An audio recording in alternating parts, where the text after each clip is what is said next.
Hello बच्चों, let's read the question. A particle moves along a circle of radius 20 by pi meter with a constant tangential acceleration if the velocity of the particle is 80 meter per second at the end of the second revolution after motion has begun. The tangential acceleration is, here we have given four options. Now to answer this question, first we will discuss here the key concept, and here the key concept will be given as equation of motion. तो constant acceleration के case में हमारे पास यहाँ पे जो velocity, acylation, time displacement होता है उसको हम इक्वेशन ऑफ मोशन से रिलेट करते हैं. That is given as v equals u plus minus a into t. Second होता है s equals u t plus half a t square. And third one is given as v square equals u square plus minus 2as. Question के according हमारे पास एक particle है जो कि यहाँ पे एक सर्कुलर मोशन कर रहा है. इसमें रेडियस गिवन है 20 बाई पाई मीटर.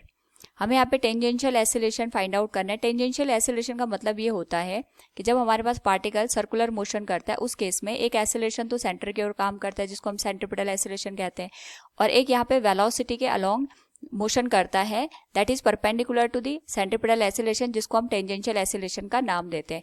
ये सेम ऐसा ही होता है जैसे हमारे पास लीनियर मोशन में एसिलेशन को हम ट्रीट करते हैं.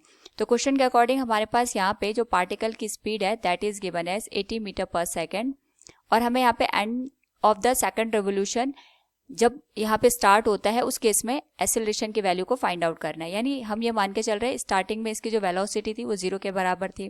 सबसे पहले हम ये देखेंगे जब इसने 2 रिवोल्यूशन कंप्लीट कर दिए उस केस में यहाँ पे हमारे पास टोटल जो इसने डिस्टेंस कवर की है दैट इज s, वो कितना होगा. तो एक रिवोल्यूशन कंप्लीट करने में 2 पाई आर यहाँ पे हमारे पास डिस्टेंस निकल के आती है. जो s की वैल्यू होगी it will be 2 into 2 pi R, और s की वैल्यू हम यहाँ से कैलकुलेट कर सकते हैं. It will become 2 into 2 pi into 20 by pi. Pi से पाई कैंसिल हो जाएगा और यहाँ से हमारे पास जो s की वैल्यू निकल के आएगी that will be given as 80 metre.